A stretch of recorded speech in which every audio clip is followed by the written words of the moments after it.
than my existence and my value as a person. And the takeaway I took from that was that women need to learn to value themselves from the inside out and sort of put a little boundary between themselves and the men in their life and say, okay, well, that's how you feel about me. That's your thing. But this is how I feel about me. And this is where I'm at. And this is my center. And this is where I'm coming from. And if you don't like that, then there will be someone who will honor that. And really, the whole idea of making men change and treat us right is probably the wrong way to go about things. Really, we as women need to empower ourselves, and we need to believe in ourselves and see our value and our worth minus their gaze, minus their opinion, because we will never please them, ever. We'll age eventually and we'll be replaced, or we'll, yeah, there's too much competition. The social media has changed completely. So it's not like you grow up in one town and you meet a guy from school and you marry and you raise a family and that's the end of the story. Now it's like all they got to do is turn on their phone, and there's literally thousands and thousands and thousands of women in all these seductive poses and looks and things that it's just a candy store, and they could just look at them and look at them and look at them, and then they look at us and we just lack. And how do we deal with that? How do we feel good in ourselves about that? And so I feel that all the women, really, we all need to sort of march to the same drum. We all need to see value in ourselves and stand against that mentality. And that's where I really think the shift needs to happen. Women need to change how they are inside and stop letting men validate them, because that's what we've been raised to believe. We've been raised to believe that having a husband validates us, being loved validates us, having our father's approval validates us. All of these things is about men. And so when women get really desperate for validation, what do? They use sexuality to gain that validation and approval. And social media clearly is rife with women willingly objectifying themselves to attract men, to be approved of by men, but it's a losing game. Yeah.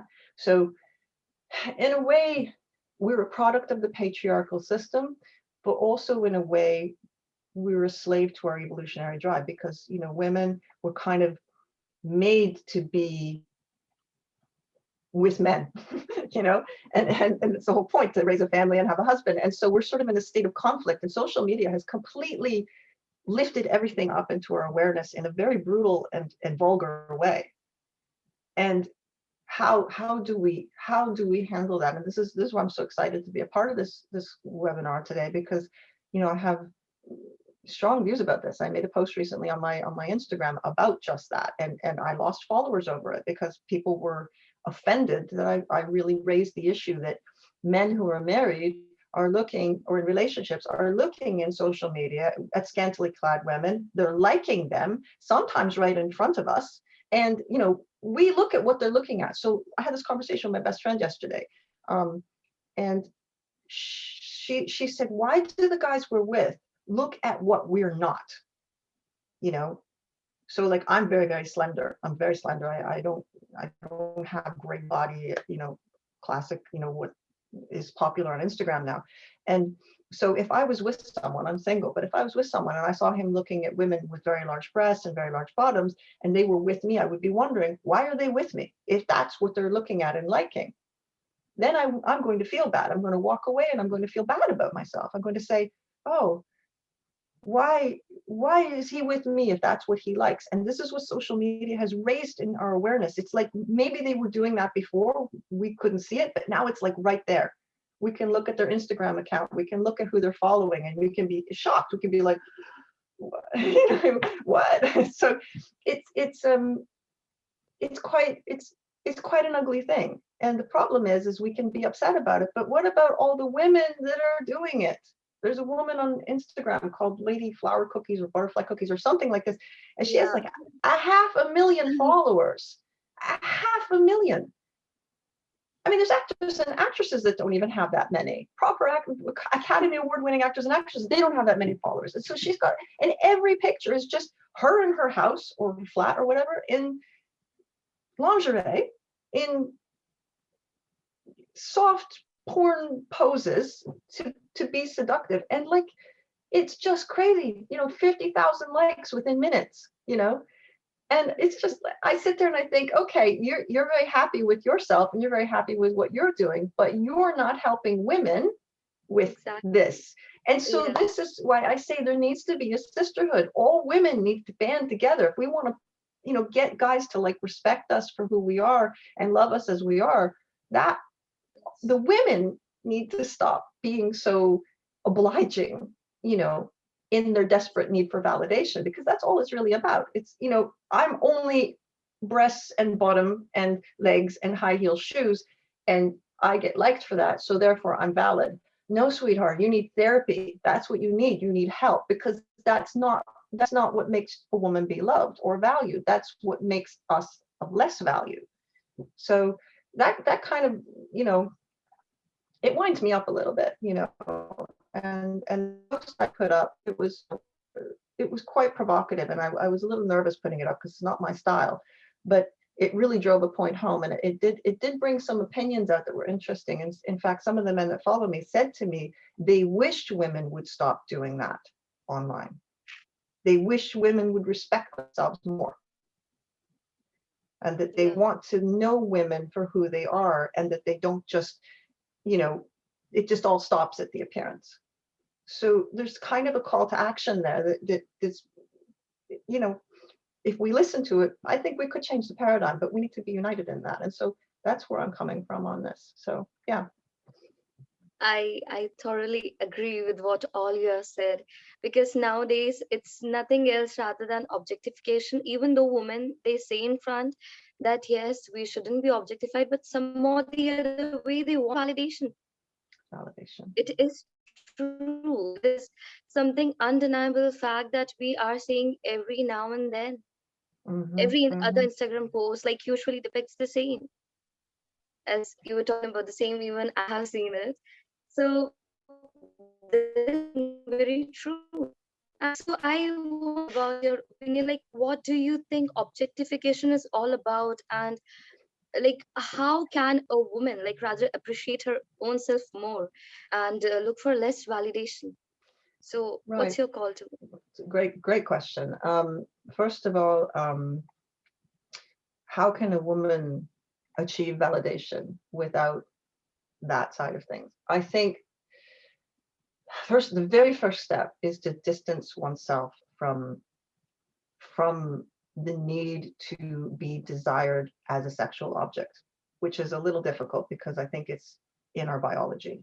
That's a natural thing to reproduce and have families and keep ourselves going as a species. However, it's sort of like if you know something, you can manage it better. And I think there's a lack of knowing. I think there's a lack of awareness. We're just sort of like driven by our biological imperatives. And so we just kind of get all confused. I want to be desired. I want to get a partner and all of that. And it all feels great when you're getting the attention. But I don't know how many other women are listening on this right now. A lot of women I've talked to have noticed that they will be pursued quite hard when they put themselves out there as an attractive.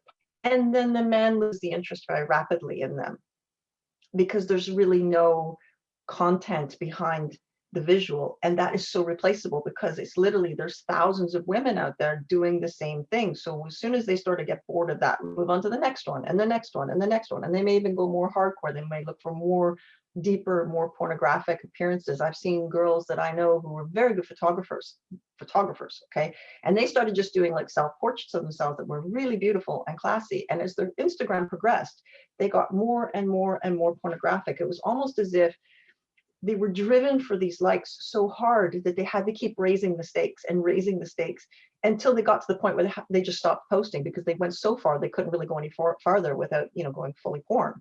And that just made me really sad because she's an incredibly talented photographer, and she just sort of fell into this pit where she lost who she was. She's an amazing photographer. Her photographs speak for themselves. They're expressive, they're beautiful, they're thoughtful, they're fantastic. And she turned herself into an object, because she saw what was happening on Instagram. And she's like, well, if I'm not in, I'm going to fall behind. And so the whole point is, if women can see that this is a zero-sum game, you're going to lose. Get in there, but you're going to lose. Ultimately, it's bad for us. So if you say, well, what is another way that I can feel valuable myself without succumbing to the call of the male gaze, then you say to yourself, what are my qualities? What are my things that I'm really proud of? Maybe I cook a really good dish, better than anybody. That's something to be proud of. Maybe I'm really good with kids, or maybe I'm really good with animals, or maybe I'm really good at a creative pursuit like art or writing or anything. These things are really of value. Also, cultivate characteristics inside yourself that are like literally almost non-existent nowadays. Kindness, thoughtfulness, compassion. Where is that anymore? We've all been reduced to like two-dimensional characters, and all of that deeper stuff, thoughtfulness, intellectualism, just learning for the sake of learning. I think a wise and intelligent and caring woman is worth so much more than 50,000 likes of a woman in her knickers. We need to say to ourselves, this is what matters. This is what makes us women. All the beautiful things inside of us, how we can dance, how we can sing, how we can, be kind to people who have nothing and make their lives better. This is what being a true goddess is about. And if you can love yourself like that, that just shines out of you and you will attract better people, right? You don't need to be in your knickers for strangers. You don't need to do that. But I do feel that we're very, very oppressed as the female gender. We're very, very oppressed. And it's other women who are oppressing us, but it's not really their fault either. They're just caught in this vicious cycle that is just exacerbated by social media itself. So we really need to find who we are and say, let's put a line up and say, yes, men, you're out there. Yes, we want to be desired by you, but we want you to desire us for the beautifulness inside of us. And then what comes after is, yes, you put on your makeup and you dress nice and you want to be pretty and all of that. It's not about sex. It's about expressing who you are on the inside by the way you dress and the way you walk and the way you live and the way you work and the way you treat other people. That's real beauty. Yeah. I would like to know more about it in a way that what's your opinion when it comes to like is it like if we objectify the woman, so it's similar to dehumanization, right? Yes. So what's your call to it? Like, do you differentiate both the things, or is it in correlated? Sorry, what I missed a little bit of that. I differentiate what? Like, would you still differentiate between like when we objectify women and when we dehumanize a person? Or you correlate both at the same level? That's a good question. Okay, let me answer it with the question. Let's say a man marries a woman and it's their wedding night and she's wearing her wedding night lingerie and he's looking at her with the male gaze and he's admiring her. In a sense, he is objectifying her, but he also loves her. So she's not dehumanized. I think the dehumanization comes when there's no aspect of privacy in love. When the person is, well, like if you go to the race horses, the yearling sales in Kentucky, and they have this ring and they walk the horses around and the buyers are bidding based on how perfect the conformation of the horse is. To me, that's what social media is. Every woman is parading herself for the highest bidder, and that is objectification and dehumanization. But you can also be looked at just as you are, as a person, a body, a sexual being, and that's not dehumanizing. That's, if love is behind it, then it's okay because you're with someone you trust and they see you as you inside and out, if you see what I mean. But you're Yeah, still being looked at the same way, if you see what I mean. You're still being looked at as a woman and as a sexual being, but it's not dehumanizing. So I am a feminist, but I'm not like extreme feminist in the point where, men just can't look at us in any way that's sexual because that's offensive, because we also have a biological imperative. So there has to be a little bit more razor thinking about this. There has to be a little bit more intelligence applied to it. It's not a black and white thing, but I think so long as love is involved and respect is involved, I think that it's a whole other thing. But objectification is when it's with strangers, strip clubs, social media, pornography, any media where that person is distant from the viewer, that's dehumanizing. At times it's also like the women's are she is treated as a commodity also. So when it comes we talk about objectification along with commodification, then Hmm. like she's just Well, being treated as a commodity. So absolutely, absolutely, yeah, yes. that's still there. And that can even I mean, we can be commodities even as wives. Yeah, that We eventually it's not. happens. Like what we think that we are not being objectified, the way you just gave the example, like suppose on a wedding night, it so happens the person loves you inside and outside, but somehow the other way, eventually you're just a commodity to him.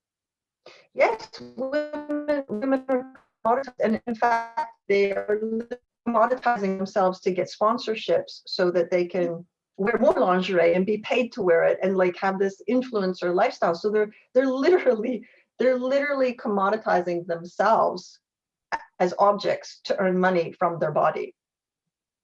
That's It's sad, but it's a sad reality. That's all. it's an extremely sad reality because you have to ask yourself, okay, so when you're whatever age you are, when these lingerie companies no longer want to sponsor you, what are you going to do then? What other qualities do you have? I mean, where do these women end up? Do they just burn out and just bounce from one guy to another that treats them like an object? I mean, they're literally setting themselves up for a very young future. If they're not independent, strong women and they crave that validation from men when they go off Instagram because they're not what Instagram wants anymore, how do they fill that hole? How do they fill that void in them that they never filled themselves? It's terrifying. So this is why I'm saying it's a zero-sum game. It's fun for a while when you're getting all the likes and stuff, but ultimately you're sending out a very strong message. And I actually saw a TED talk not that long ago, which was absolutely brilliant. And she said, she's a therapist, and she asked men, why do you treat women badly in your relationships? And they said, because that woman doesn't value herself, so why should I value her? Oh my God. They're not dumb. Men are not dumb. They're Yeah. not dumb. And if they see how we treat ourselves and how we let them treat us, they're not going to treat us any better. In fact, they will continue to treat us worse and see how far down they can go before we crack. So we must be very strong on outside ourselves. So objectification really is just sort of like, if there's an abscess in society, it's the objectification of women in 2021 and the fact that women are doing it to themselves. So it's not like we're enslaved anymore. It's not like we're being forced into this. We're literally doing it to ourselves in an age of feminine. So this objectification is like the abscess, and the lance needs to go in and break it. But the lance is actually women raising their awareness and understanding that until we stop feeding into that narrative, we're going to be weak and vulnerable to harm. It's sort of like two pails of water going in a sinking boat, and we're bailing out one pail, but it's still going down. We're still losing. So it's a very difficult thing. There are many women that know they're objectified, but the troubling thing is women like Lady Butterfly Cookies or whatever her name is. I don't think she thinks she's objectified. I don't think she thinks she's commoditized. I think she thinks she's an empowered woman. And that's what's Yeah. doubly terrifying, is these women who are playing into the male gaze, playing into the patriarchal model. They actually think they're empowered feminists because they're out there doing it. And no, they're not. That's really probably the most dangerous part of all of this, is the lies that people are telling themselves that are based on pseudo intellectualism and a belief that parading in your underwear in front of the entire world makes you an empowered woman. It doesn't. Exactly.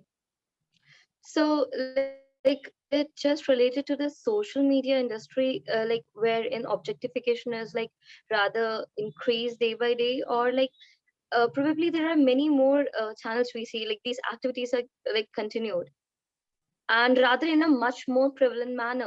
See the YouTube channels or something. Even at sometimes I feel that what we see on YouTube or even on Instagram about the beauty pages, having an opinion about that beauty matters, all these matters, these things attracts. You need to be objectified. All this needs, like how like of these such advertisements are like, how successful are they, and how badly can it have implication in life of a woman? Hmm. Boy, you ask good questions. I think journalism is in your future. Yeah, wow. Wow, that's a loaded question. Okay. Hmm. Yeah. Okay, so to address the question about, YouTube and the beauty, buy Uh, this makeup and you'll look 10 years younger or whatever, or use this yeah, treatment exactly. or yeah, whatever. All was youth and the anti-aging uh ageism against women. Like there's no celebration of a woman aging. It's just like, oh, you're old, disappear, please. We don't want to see you. Um, and I think that for women, there is a sense of I must be pretty, I must be attractive, I must enhance my best qualities, and I must, it doesn't mean they have to be in any way kind of, sexualized, but they'll want to, have maybe nice eyebrows and nice eyelashes and, nice foundation and things like that. The question is that a form of objectification? Well, I think if you take it to the absolute limit, then the answer would be yes, because in a matriarchal society, women would have no need to wear makeup because we would be venerated for the awesomeness of our femininity. Exactly, that's true. Even here we see Kim Kardashian. We know about her so well. Who doesn't know about it? Sorry, who? And Kim like I said, Kardashian? Never heard of her. Yes, yes. okay, so like everything, like it's clearly visible on Instagram, Facebook, everywhere you search on web, you can see her.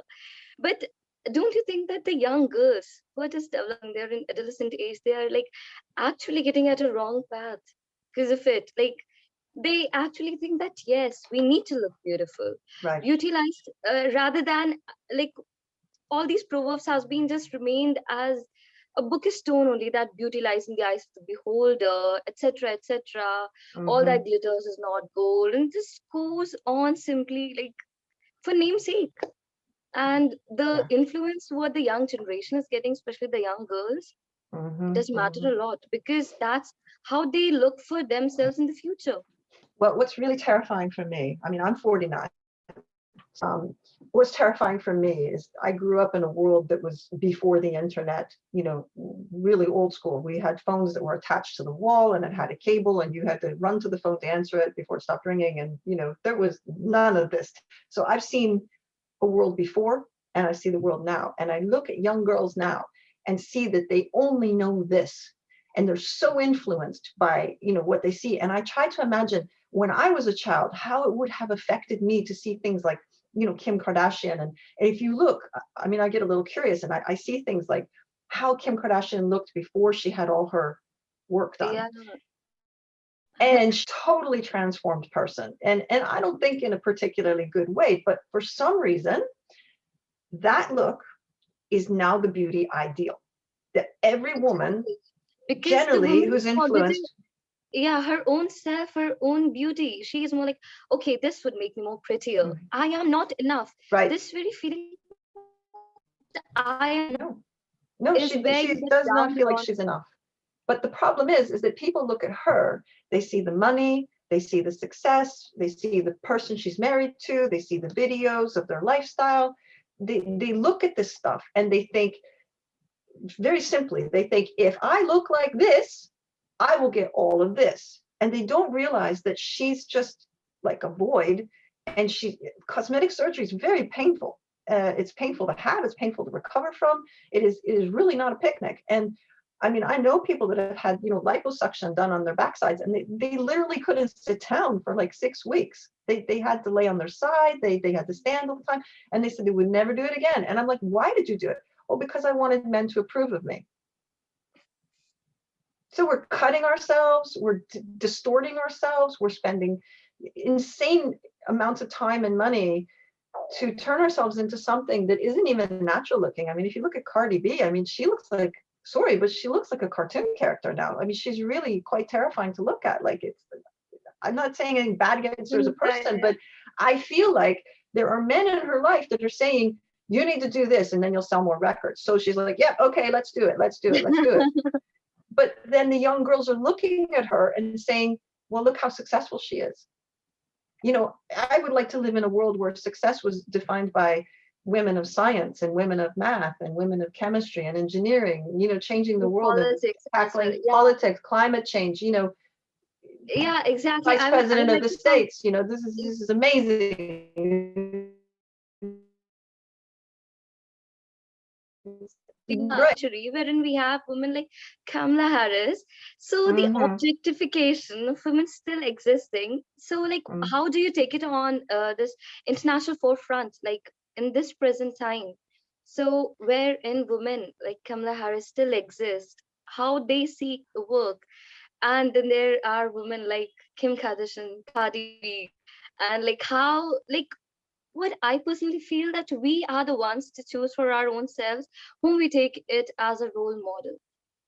But as far as the growth is concerned, objectification is concerned, or to say that we want to be appreciated, validated, we just go for the short-term things, a short way to achieve the success, the goals, and say it be the family, because somehow the other way in our families we are brought up in this manner only, that yes, you are needed to be loved, you are needed to be validated, you need to look pretty, you need to be admired. But we are not being taught that you need to foremost. That's what needs to change. But if you look at Kamala Harris, yeah, if you could enlighten us about your opinion on that, on this, how you look on for such things, your opinion for the same. I think that with, hold on, my door's open. Somebody's downstairs talking. So I think that seeing Joe Biden win and naming her as the vice president, I don't know if you know this or not, but Joe Biden and Kamala Harris have not in the past been very good colleagues. They have often crossed swords in the past. And I think it's absolutely fantastic that they put their swords down to go forward in a really positive way. And I mean, Joe was not young, and not to be predictive or in any way, but I feel like he's aware that something could happen to him during his term. And the fact that he's lined up a woman to take over the presidency in any, you know, circumstance where he cannot function as the president, it just screams to me of great potential for women to see this. Because I mean, we do have Angela Merkel, who's in charge of Germany, and she's done a fantastic job with, I mean, she's a PhD in chemistry. I mean, she's an incredibly smart woman. But nobody looks at her. Nobody, young girls, most of them, they're, oh wow, she's so cool, she's so smart, she's running a country, she's, you know, dealt with massive, you know, asylum seeker, refuge, and the economy downturns. She's handled it all, and even Germany's still going. Nobody cares about that. They just care about, you know, objectification. So if, say, let's say Angela Merkel would look like Kim Kardashian, and she was a chemistry PhD, and she was doing everything she was doing, then girls will be looking at her and admiring her. That makes me really crazy that there's that one factor. Is it something that rages you from within? Like, is it just like getting mad at, or it's like actually the burn, the rage that comes from within, like that, yes, it's still existing. So yeah, well, I think what it is it's just very, very, very depressing to think that someone could have incredible talent, incredible intelligence, the ability to reshape the world. But if they're not hot, then nobody pays attention to them. And that's, I just want that to stop. That's what makes me crazy. It's almost as if, imagine if, you know, there was like a VR program and we all tapped into it and everybody just looked the same. Everybody looked like, I don't know, Kim Kardashian. All the women looked like Kim Kardashian. And the men had to judge us by our personality because we all looked exactly the same. Every single one of us looked the same. So there was no competition. There was no choice. There was just, this is the one version you get of a female. And then we would have to compete with our intelligence. We would have to compete with our humor and our abilities and our talents. And that would just change everything. And I just get so caught up on the whole, why does it always have to stop on the most basic point, which is appearance, which is fleeting, temporary, shallow, in many cases deceptive, because sometimes very beautiful women can be incredibly horrible people, really selfish and really unkind. Not all of them, but some can be just living off the fruits of their beauty, and they don't really give anything else. There's really nothing inside. And I would just really like to see, maybe that would make a good book. I could maybe write that as a book. Yeah, Good this is experiment. But something, that does yeah, enrage me. which came Absolutely. impromptu, and I just couldn't resist asking you about it. And also herein, what do you think that as an author, or like even to generalize, like the author, that how does the author specifically contributes for objectification prevailing in society? Because there are books which actually talks about the same, and as you have also written on love stories, and Mm-hmm. then actually having a feminist view as well. So what's your count on it? Because when it comes to love story, it's some of the other way there. It's Yeah, actually that's called, it's yeah. a really great question, and so I love your questions. You're fantastic. So yeah, okay. So let's talk about the authors that write women as objects. E.L. James, 50 Shades of Grey. Exactly. It's not I just haven't read it, opened it, looked at one line, and went trash. Huge sell, huge sell. I think she made something like 4 billion for her enterprise between films and books. And I know in Sweden, when I was living in Sweden and it came out, they put it on the news that, and this is a liberal country where feminism is stronger than anywhere. And in Sweden, 50 Shades of Grey, the original one, when it came out in the cinema, sold out every film box office sales in history of Sweden by a lot. And I thought, well, if you can't beat it in Sweden, where and I had a friend who was really into this stuff, and she's like, oh, I just love this book. It's so great. And I asked her, like, why do you like it? Why is it so great? Because it's literally the humiliation of a woman. He's literally buying her with a contract. There's no love. She's an object. exactly. She's just what? And she's like, oh, because she was plain and he picked her. And I was just like, oh, we have a long way to go, to get women to see that they have worth, and the plainness thing, that it's so impossible for a plain woman to get a successful man. You have to be beautiful. You have to be all of these things. That's the criteria. But this plain woman got the CEO. Yeah, he treated her like an animal, but yeah, okay, that's the whole hope. It's the farming of the hope in women, that this breaks the paradigm that you don't have to be beautiful to get a rich guy. Well, there's just so many problems with that as a feminist that I don't want to go into, because we'll be on all day. But as a writer, when I see this and I see how popular these books are and what women apparently want to read and crave and desire, my books are totally different in the sense that I have women, and they're from different time periods. But let's talk about my series. In my series that has won the awards, that is actually based on Bronze Age history, which I researched for 5 years, and it's to deal with a battle that happened in history called the Battle of Kadesh. And in that battle, it's very strange. The historians have never figured out what happened, but ultimately, Egypt as a empire should have fallen at that battle, completely been wiped out, and all of history should have changed from that point. And this was during the time of Ramesses II, the most famous pharaoh. And so I wrote a book where a woman was the explanation of why Egypt did not fall. She was an enemy of Egypt, but she found out that there was going to be this big betrayal that actually did happen in ambush. And she went to Egypt, and she basically was willing to sacrifice her life to give this message to her enemy, to say, you're going to be ambushed and you're going to be over. And so you need to arm yourself. Most army was not close. It was going to be annihilation. And so there's no proof that this didn't happen, but I really like the idea of taking a woman in a society that was massively patriarchal, where women were absolutely just pieces on a game board to be moved around to further men's, power and control. And so she broke the paradigm. She went and she did this. And then when she did this, she ends up falling in love with a man who's a commander of the Egyptian army.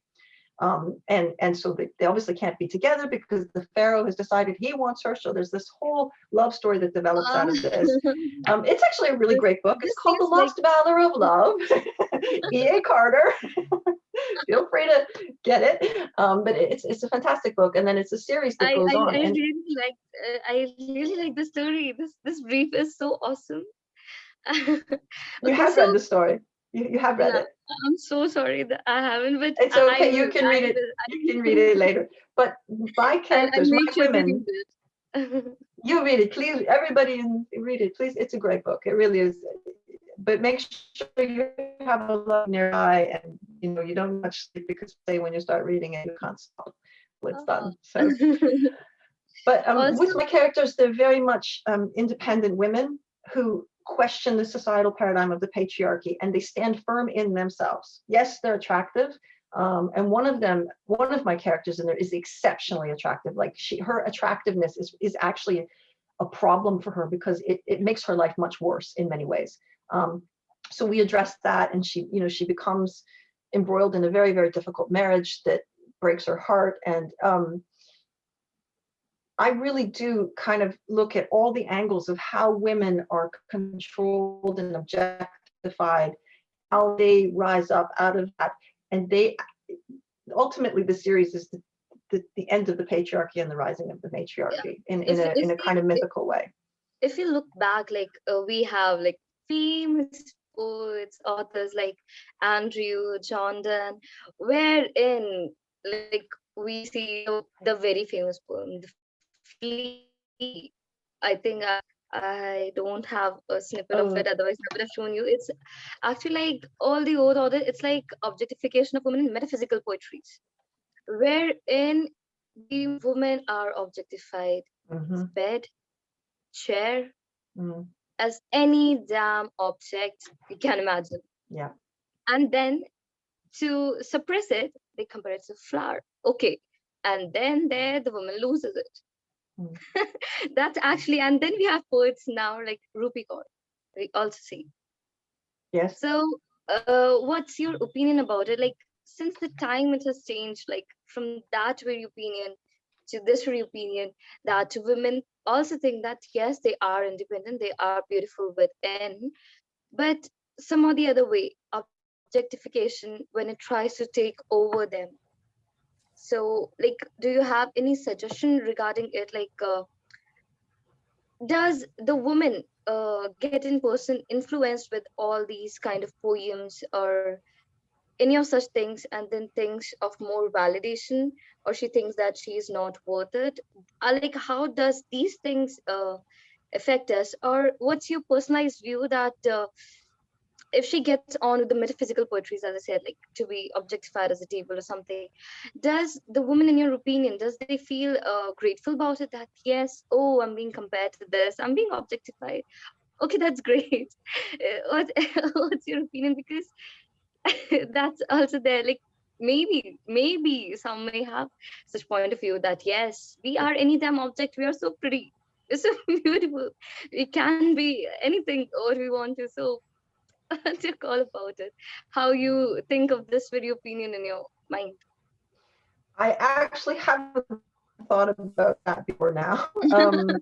But I suppose with the metaphysical poets, I think you have to take into consideration the mentality of that time. So as a writer of historical fiction, um, what people often do is they project their current reality onto a past, and then they try to blend those two together. And it doesn't really work because we're very much a product of our society. So in that time period, again, it was very patriarchal. Women were traded for marriage and dowries, and they didn't have any say. Like, women were just property. And so I think that, there was kind of like this little enlightenment period when Queen Elizabeth was the queen, and you had this woman in power who was actually pretty amazing at it. And so you had Shakespeare, writing his plays and things, and he would make these different women characters, where women would like love men, but they would compare themselves to like a dog, or they would compare themselves to ultimately food, that they were just disposable, that men would love them, but ultimately they would, when they were done with us, they'll just belch us out, and there was this sort of sense that women, even if they could see that there was an empowerment in Queen Elizabeth and stuff, and they could start to sort of celebrate that power, it didn't matter. It didn't matter because they were still very much objects, and they were still disposable, and they were still relatively powerless. Even if they were a widow and they had a lot of money and they could be on their own, they were maybe shunned a little bit because they were a little scary, because they didn't need a man, so to speak. I mean, unless there was a war, and then you need some help. But honestly, I mean, look at King Henry VIII. And he imprisoned one of his wives for years, and then he cut the heads off of many of them. And it's just, it's crazy to think that they had so little power that if he stopped being pleased with them in bed and he saw someone else that was literally the ultimate Instagram guy, actually. The situation with Henry's wives, I mean, he was literally just like, I like you, I want you, I'll take you. Okay, no, I'm tired of you. You can go die. I'll just make some charges. Just instead of just blocking her, he sent her to the block. Horrifying, absolutely horrifying. So, I think in that society, women had to tread very, very carefully. And the objectification, I think, from the metaphysical poets was coming from a place of those guys didn't really know what to do with all of this, so they turned it into like, let's make them into erotic, let's make them into erotic things, let's objectify them to the absolute limit.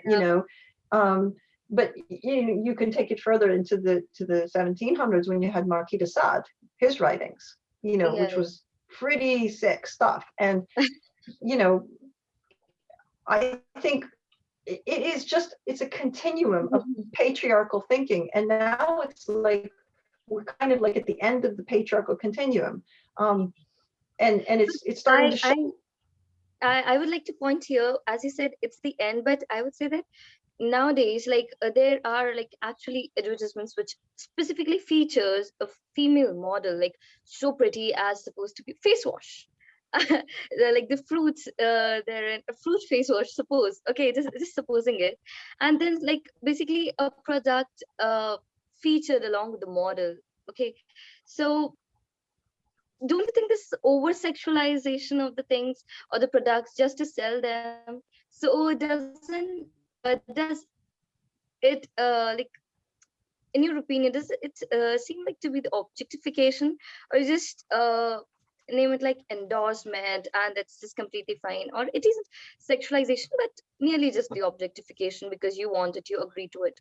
So what's your opinion when it comes to famous models, or for the advertisements, even when they use nowadays as such? And then here in when come, oh yes, women are independent, there will hierarchy, all these things are being they on their own selves being appreciated by the women, they're rather liking it. Oh yes, it's good. So, well, okay. Again, we're a product of our society. So I mean, we are not in a matriarchal society. We are absolutely still in a patriarchal society. So women have to cope best how they can cope. I mean, I follow a model called Paulina Porzakova. She was a model from the 1980s. She was married to Rico Kasek of the Cars. And she has not had any facelifts or any injections or anything. And she looks pretty amazing. And she's very much about empowerment and things. If you want to follow her on Instagram, I highly recommend it. She's a really great face of feminism. And she's a great face for women who see a woman who was once an object and who is now empowered, and talks to women about protect your finances, be an independent woman, and she tries products. Okay. So she tries products that moisturize her skin and stuff. And so I think it's good to feel good. It's good to take care of your body because that's a spiritual thing to do. And the products, how marketers decide to sell it, it's still very much about, if you buy this, you're going to get the guy. That's in between the lines because they're still advertising the biological type of women. But I don't think so much objection. I think it's more just a case of it's pressing the button inside of women to keep that sort of male gaze fed. And So if a woman buys something, she just needs to say to herself, why am I buying this? Am I buying this to make a man look at me, or am I buying this because it's going to make me feel good about myself? And I think if you use that criteria in your purchases, you probably will save a lot of money and you will enjoy your purchase more. It has to be regardless of what the YouTube girls say or whatever, or just you know what your goals are, and you do what you need to do for yourself, and forget the rest. It's always about keeping that boundary up. Is that boundary of, it's about me, it's not about making them like me, it's not about making them notice me. Because really, if you're looking for love, you're never going to get love just on your appearance. Sorry, that's a lie. The man who falls in love with you falls in love with what's in here, with what's in here. It's true. And he will stay with you. And falls in love with you for this, he'll throw you away as soon as you don't look as good as you did when you started. I promise. It's just that, it's true. Yeah. I really want to ask you this. How can you write so perfectly? Like, among your writers, the mentioned to me and your recent one with it. Like, I am really in love with the context that you write. Like, what drives you to write it all so good, so perfectly with the flow? Like, do you have rigorous writing schedule for me? Do I have Any, do I have tips? Did you say?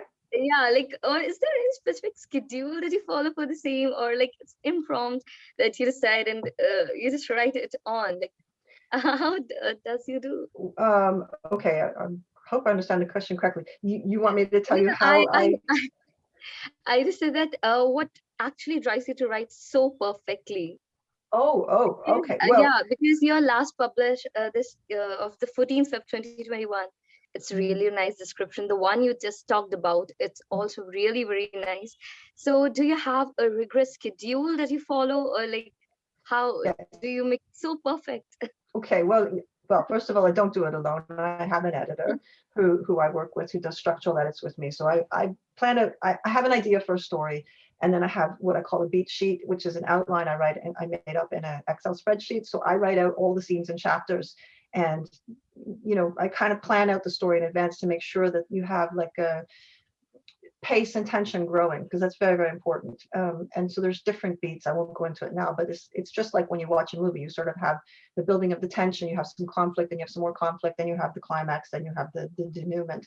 And it's really just about the architecture of writing the book. And so I will test my story idea on the outline, which takes me maybe up to a week of thinking and planning. And then I stay fairly liquid when I start to write. So when I start writing, if I feel like as I'm writing, something comes up that I didn't think of in the outline, but I know I can fit that in the outline and make it better, I will take it. So some of it is planning, a lot of it is intuitive. But when it comes to actually putting the words down, I have been writing since I was a child. Ever since I was a child. And I mean, I won poetry competitions when I was like 10 or something, national poetry competitions. So I think it's just in my blood to write. I was about to ask you, like, as a last question, that or like any specific moment. So was this very specific moment when you won the prize and you thought that yes, I'll be a writer, I'll be an author? No, Was that like it did just, it happen like as a series of events or something? no, it just kind of, it happened organically. It was just, I was just always writing, always writing, always writing. And then, then it came possible to start self-publishing, and I thought about self-publishing, and I got in contact with an editor, and the book, The Lost Valor of Love, I actually started writing it on the back of a dream I had when I was in Egypt. I got the idea for the story from a dream, and then when I researched, I found out the people I dreamed about were actual real people in history, obscure people, but I found them in the Louvre. And so I was like, wow, this is actually a true story that I dreamed about, and okay, let's go with that. And so it took me 5 years of research, and it took about 16 years all in to write the whole series. It was a long go, and it was a labor of love. But in every iteration I wrote, because there were many, many versions, I got better at writing, and there were some things I had to practice writing. So I wrote other books on the side to practice those aspects. And so it's a lot of practice. It doesn't just fall out of you instantly. But once you they say once you hit like 500,000 words of writing, you kind of find your voice, and you really do get there. And it does get a lot easier, but it takes some time to write 500,000 words. So I have one last question for you. Uh, as I read, Virginia Woolf rightly said, why are women so much more interesting to men than men are to women? Mm, So mhm. this is my very last question to you, if you could just share your point of view. Sure. I think because we have a tremendous desire to be loved, and men are not driven as much by that imperative um, for love. They can sleep with women and be completely unemotional about it. They can. It's just physical for them. Where women are very much um, a kiss can be enough to make you fall in love with a man, and that's troublesome because it makes us very vulnerable to giving up our power to someone who does not deserve to receive it. And I think it's just really inside of us, and I think it's biological. I don't think it's something that we can, you know, address intellectually apart from just being aware of it and knowing who we are and being grounded in ourselves and being very particular of who we allow ourselves to fall in love with. We watch them a long time. We give them a lot of time to show them to us. We don't just go straight to them and trust them instantly because they say a few nice things to us when we're down. It's got to be honestly a friendship first, and perhaps a friendship where you go through some crises together. You know, maybe, you know, something happens in your family and they're there supporting you and you can see who they are, and it's a slow build of trust. I'm a big fan of slow burn love. The slower the better. And if you found a guy and the burn is slow, stick with it, because I think you're onto something good. If you find a guy and it's going really, really fast, well, all I can say is anything that burns bright often burns out very, very quickly. So don't be surprised if he ghosts you or disappears, or you find him looking on Instagram at other girls. You know, it's got to be slow. But we want love.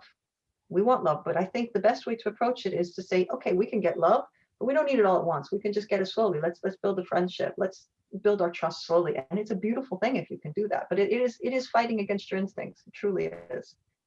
But that's my thoughts on that.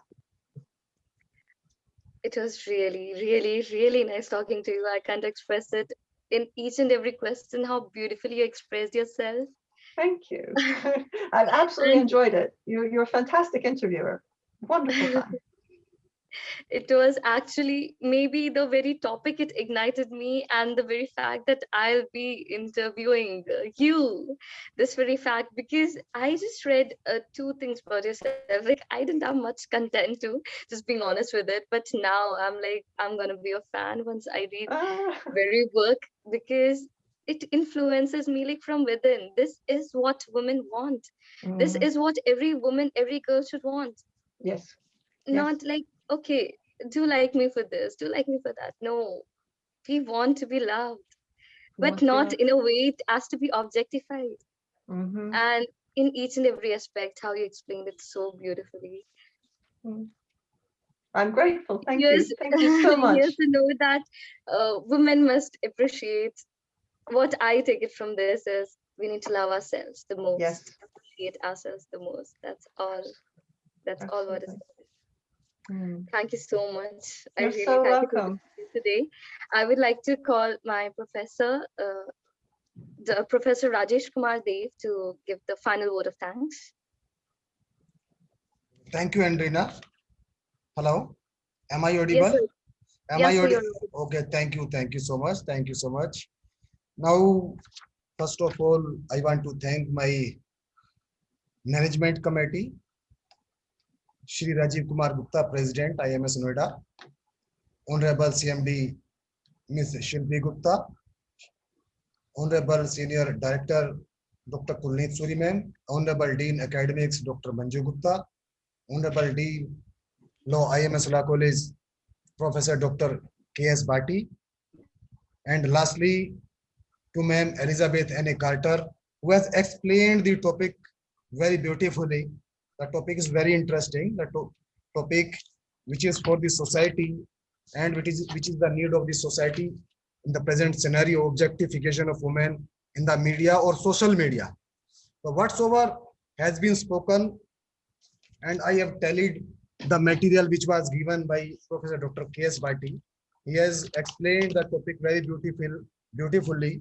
He has explained the cultures, human beings, indecent representation of the Women's Act, cultures of various societies, in the colleges, in the societies, everywhere.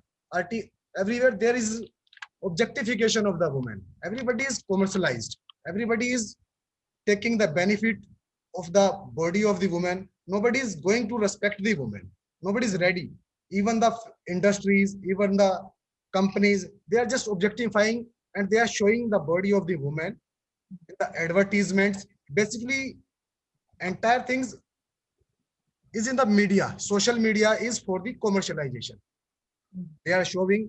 I want to explain one thing here, which is necessary to be spoken. Advertisement as means of promoting the product. Basically, our topic is promoting the product, showing the body of the woman. This is the topic, and social media is doing that thing, and that is not ethical, I think, and which has explained by our both the speakers, by Professor Dr. K.S. Bhatti and Madam Elizabeth. I thankful to all of our speakers and to the management. Thank you so much. Thank you. Thank you so much, sir. Thank you so much, ma'am. Again, it was a really enriching experience here for all of us. And yeah, may you have a successful year ahead, and also special wishes to you for this very novel of yours, which has been recently published. Good luck to you, and I'll make sure to read this as soon as possible. Thank you. Thank you so much. Thank you so much. I thank you everyone for being so patient. Thank you and, all the students, all the participants, all the faculty members. First and at the last, Andrina, you have made this program very fantastic. Thank you so much. Thank you so much, sir. Thank you so much, ma'am. Thank you, everybody. Bye. Bye.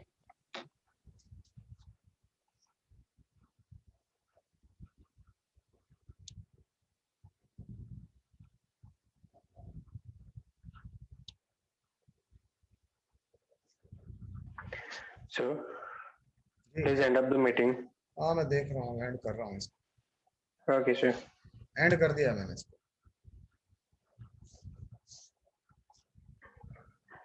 No, sir, not still. And leave meeting हो गया.